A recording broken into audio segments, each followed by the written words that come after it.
seule contre le réseau, héroïne du désert. La balle siffla à quelques centimètres de son oreille. Et Amara Dubois sut immédiatement que sa couverture était grillée. Le soleil du Sahel brûlait impitoyablement sur les toits de Gao, cette ville malienne où elle était arrivée 3 jours plus tôt.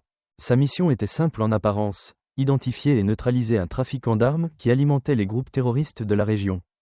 Mais rien n'était jamais simple dans ce métier. Amara était la seule femme noire de son unité d'élite, et elle avait dû se battre 2 fois plus dur que ses collègues pour prouver sa valeur. Ses supérieurs l'avaient reléguée aux missions de reconnaissance, malgré ses états de service exceptionnels. Une femme n'a pas sa place sur le terrain, lui avait dit le colonel Martineau lors de leur dernière entrevue. Ces mots résonnaient encore dans sa tête alors qu'elle rampait sur le toit en terre cuite. Cherchant une échappatoire, en contrebas, elle entendait les voix de ses poursuivants qui se rapprochaient dangereusement. Ils étaient au moins 5, peut-être plus. Son équipier, Julien Moreau, était censé la couvrir depuis le bâtiment adjacent.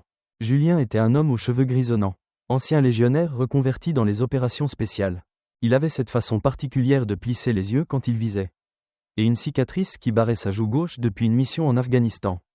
Malgré ses préjugés initiaux, il avait fini par respecter Amara après l'avoir vue à l'œuvre.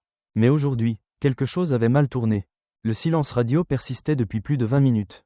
Amara activa son micro d'un geste discret. Faucon 2 à Faucon 1. Vous me recevez ? Seuls les grésillements lui répondirent. Son cœur se serra. Julien était peut-être blessé, ou pire, elle devait maintenant compter uniquement sur elle-même. Les bruits de pas se faisaient plus proches sur l'escalier métallique qui menait au toit. Amara vérifia son équipement, un pistolet avec 2 chargeurs, 3 grenades fumigènes, et son couteau de combat. Pas de quoi affronter une escouade entière. Elle rampa vers le bord du toit et jeta un coup d'œil en bas. La ruelle était étroite, bordée de muraux en pisé ocre. Quelques marchands ambulants avaient installé leurs étals, inconscients du danger qui planait au-dessus de leur tête. Une vieille femme vendait des fruits sous un parasol déchiré. Un enfant jouait avec un ballon dégonflé près d'une fontaine asséchée. Amara ne pouvait pas risquer de les mettre en danger. La porte du toit s'ouvrit brutalement derrière elle. « Elle est là !» cria une voix en arabe. Amara roula sur le côté juste au moment où les balles criblaient l'endroit où elle se trouvait. Des éclats de terre cuite volèrent autour d'elle. Elle riposta instinctivement, touchant l'un des assaillants à l'épaule. L'homme tomba en arrière, mais 3 autres surgirent immédiatement. Ils portaient des treillis militaires et des kalachnikovs. Leurs visages étaient masqués par des foulards, mais leurs yeux brillaient d'une détermination froide. Amara comprit qu'elle était face à des professionnels. Elle se laissa glisser vers l'autre extrémité du toit, utilisant les cheminées comme couverture. Les balles sifflaient autour d'elle, arrachant des morceaux de maçonnerie. Son esprit calculait rapidement les options.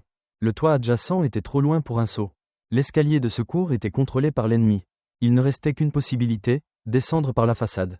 Amara sortit sa corde d'escalade et l'attacha solidement à une antenne. Mais au moment où elle s'apprêtait à descendre en rappel, une balle trancha net la corde. Elle était prise au piège. « Rends-toi !» cria l'un des hommes en français avec un fort accent. « Nous savons qui tu es. » Amara sentit un frisson lui parcourir l'échine. S'ils connaissaient son identité, cela signifiait que leur mission avait été compromise dès le départ. Quelqu'un les avait trahis. Elle pensa à Julien, à son silence radio prolongé. Non, impossible, elle le connaissait trop bien. Alors qui ? Les pas se rapprochaient inexorablement. Amara ferma les yeux un instant, puisant dans ses années d'entraînement. Elle se souvenait des paroles de son instructeur à l'école militaire, dans les situations désespérées. L'improvisation devient votre meilleure arme. Elle regarda autour d'elle et aperçut une antenne parabolique rouillée.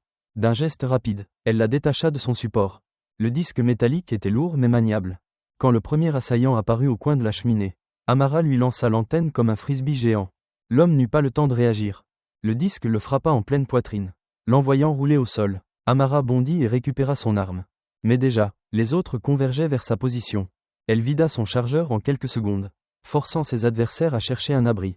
Cela lui donna le temps de se repositionner derrière un réservoir d'eau. Son dernier chargeur, 15 balles, contre au moins 3 hommes armés et entraînés. Les probabilités n'étaient pas en sa faveur. Amara Dubois, cria soudain une voix qu'elle reconnut. Son sang se glaça. C'était la voix du capitaine Rousseau, son ancien supérieur, l'homme qui l'avait écarté de plusieurs missions importantes. L'homme qui avait toujours douté de ses capacités. « Je sais que tu m'entends », continua Rousseau. « Tu es cerné, il n'y a pas d'issue. » Amara sentit la colère monter en elle. Ainsi, c'était lui le traître, lui qui avait vendu des informations classifiées, lui qui avait mis en danger toute l'opération. « Pourquoi » cria-t-elle en retour. Un rire amer lui répondit. « Tu veux vraiment le savoir ? L'argent, évidemment, ces gens paient très bien pour des renseignements de qualité. Et Julien, ton équipier, il a eu la malchance d'être au mauvais endroit au mauvais moment. » Le cœur d'Amara se serra. Julien était mort par sa faute. Parce qu'elle avait fait confiance aux mauvaises personnes. La rage remplaça la peur dans ses veines. Elle n'avait plus rien à perdre maintenant. Tu sais quoi, Rousseau ? Dit-elle en se levant lentement. Tu as toujours sous-estimé les femmes. Que veux-tu dire ? Tu vas le découvrir. Amara prit une profonde inspiration et sortit de sa cachette. Les 3 hommes la mirent immédiatement en joue. Mais elle avait anticipé leur réaction. En une fraction de seconde, elle lança sa dernière grenade fumigène. Un épais nuage blanc envahit le toit. Dans la confusion qui suivit, Amara se déplaça comme une ombre. Ses années d'entraînement au combat rapproché prirent le dessus. Elle neutralisa le premier homme d'un coup de coude à la gorge. Le deuxième reçut son couteau entre les côtes. Le troisième eut à peine le temps de se retourner qu'elle lui brisait la nuque d'un mouvement sec. Quand la fumée se dissipa, seuls Amara et Rousseau étaient encore debout. L'ancien capitaine la regardait avec un mélange de peur et d'admiration. Impressionnant, dit-il en pointant son arme vers elle. Mais insuffisant. Amara sourit. Tu oublies quelque chose, Rousseau. Quoi donc ? Que je suis la meilleure tireuse de l'unité. D'un mouvement fluide, elle dégaina son pistolet et tira. La balle atteignit Rousseau à l'épaule, lui faisant lâcher son arme. Il tomba à genoux, grimaçant de douleur. C'est fini, dit Amara en s'approchant de lui. Tu crois ça ? Cracha Rousseau. Il y en a d'autres comme moi. Le réseau est plus vaste que tu ne l'imagines. Amara activa son micro d'urgence. Base, ici Faucon 2, mission compromise, demande d'extraction immédiate. Reçu, Faucon 2, hélicoptère en route. Elle regarda Rousseau qui se vidait lentement de son sang.